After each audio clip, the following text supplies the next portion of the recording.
Hello everyone. In this video we are going to do case-based learning of neurotransmitters, as well as it has small aspects of neuromuscular junction and myasthenia gravis. So the case is Rosie is a 23-year-old entrepreneur. Over the last 8 months she experienced strange symptoms. She had severe eye strains when she read for longer than 15 minutes. She became tired when she chewed her food, brushed her teeth, or dried her hair, and she had extreme fatigue on the job. Despite her strong work ethic, Wendy had to excuse herself from several works because she simply could not carry out the heavy equipments. Wendy is not complainer, but she began to worry about these vague symptoms. She was evaluated by her physician, who suspected myasthenia gravis. While awaiting the result of a serum antibody test, the physician initiated a trial of pyridostigmine, an acetylcholinesterase inhibitor. Wendy immediately felt better while taking the drug. Her strength returned to almost normal. Meanwhile, the result of the antibody tests were positive, confirming the diagnosis of myasthenia gravis. So the questions for this case are: what steps are involved in neuromuscular transmission? What antibodies was measured in Wendy's serum? Against what protein is this antibody directed? Using your description of neuromuscular transmission, explain why severe muscle weakness, example ocular or jaw, occurs in myasthenia gravis. Why does pyridostigmine and acetylcholinesterase inhibitor improves the muscle strength in myasthenia gravis? And consider the following drugs that acts as various steps in neuromuscular transmission. What is the action of each drug, and which drugs are contraindicated in myasthenia gravis? So what all drugs we have to look at is botulinum toxin, curare, neostigmine, hemicolinum. So let us see the questions one by one. What are the steps involved in neuromuscular transmission? So as you can see here, this is the most basic of transmission in neuromuscular junction. When the action potential comes from the nerves which are connecting the central nervous system to the muscles, action potential opens the calcium gated, voltage gated calcium channel. So the first step is action potential is coming from the central nervous system in the neurons which are innervating the muscles, and then these action potential, because of this action potential, the voltage gated calcium channels opens, and the entry of calcium takes place, and this calcium then acts on the vesicles, allows the docking of these vesicles and fusion of vesicles which are containing the neurotransmitters to the presynaptic membrane. This fusion then causes release of acetylcholine. This release of acetylcholine, the acetylcholine neurotransmitter then works on acetylcholine receptor, which, as you can see, a nicotinic receptor in case of neuromuscular junction is a receptor along with ion channel. So this is a ligand gated ion channel. Once acetylcholine combines with this ligand gated ion channel, the ion channel opens and it allows sodium to go inside the postsynaptic membrane, which then causes action potential in the muscle. So the influx of sodium causes action potential in the muscle. This spread of action potential will then further cause the muscle contraction. So these are the steps which are involved in neuromuscular transmission. Coming to the second question, what antibodies was measured in Rosie's serum? Against what protein is the antibody directed? So Rosie's physician suspected myasthenia gravis and measured the serum level of an antibody to nicotinic acetylcholine receptor. So the pathogenesis of myasthenia gravis is the antibodies are formed against the nicotinic acetylcholine receptors. That is why the serum, the test was to detect the antibodies in the serum against the nicotinic acetylcholine receptors. Those nicotinic antibodies against nicotinic acetylcholine receptors are called AChR-AB, acetylcholine receptor antibodies. Using your description of neuromuscular transmission, explain why severe muscle weakness in case of jaw muscle weakness occurs in myasthenia gravis.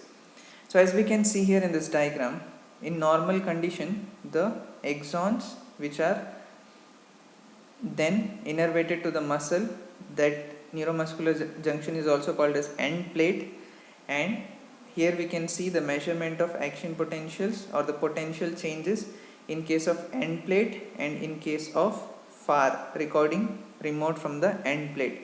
So what we can see here is when the action potential comes through axons and the acetylcholine is released, it acts on its receptors and causes the end plate potential.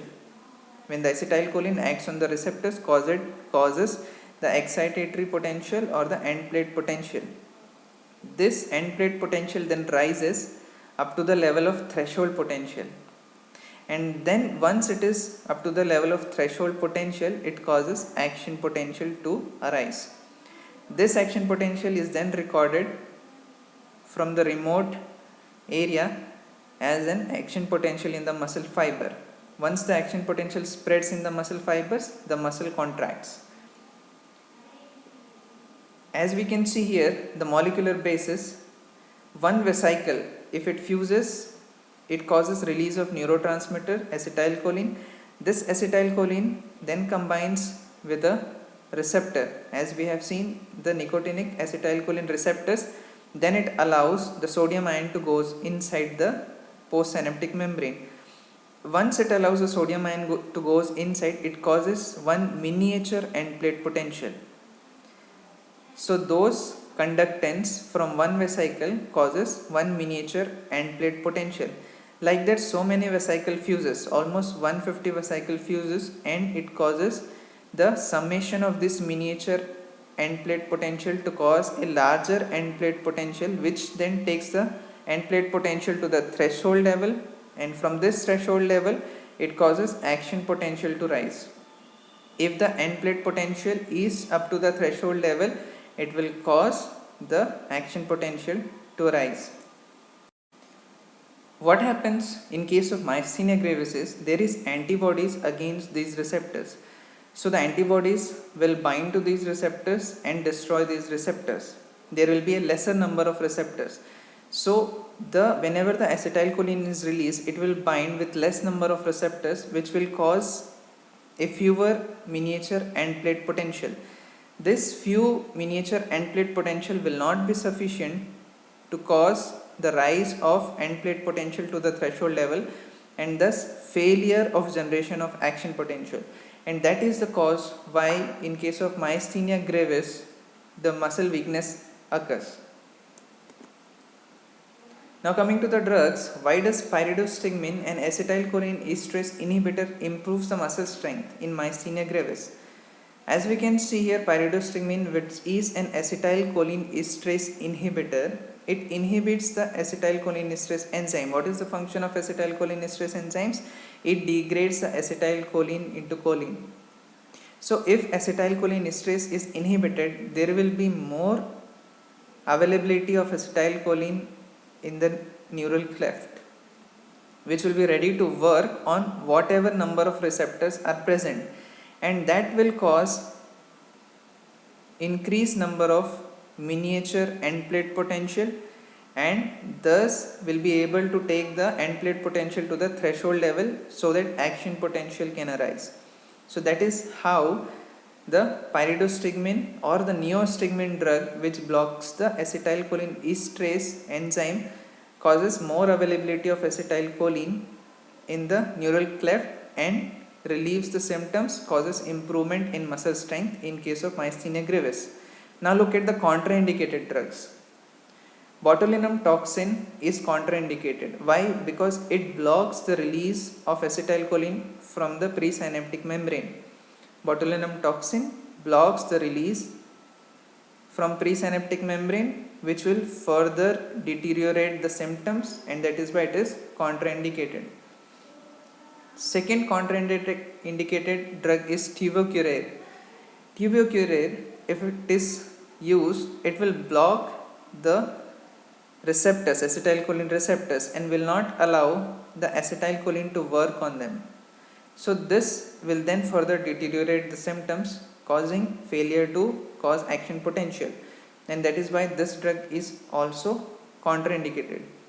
The third drug is hemicolinium, which decreases the uptake of choline. Once the acetylcholine is degraded, the choline is formed, and choline is reuptake to form acetylcholine in the presynaptic neuron again. But if hemicolinium is used, it will decrease the reuptake and it will decrease the availability of choline in presynaptic membrane, and less amount of acetylcholine will be formed, less amount will be then secreted in the neural cleft, and in that case the end plate potential generated will be less, and it will aggravate the symptoms of myasthenia gravis. That's why these drugs are contraindicated. So the line of treatment is acetylcholinesterase inhibitors, which are pyridostigmine and neostigmine. Here are certain questions for you, which will help you understand the concept much better. You can tell us the answer in the comment section. Thank you for watching.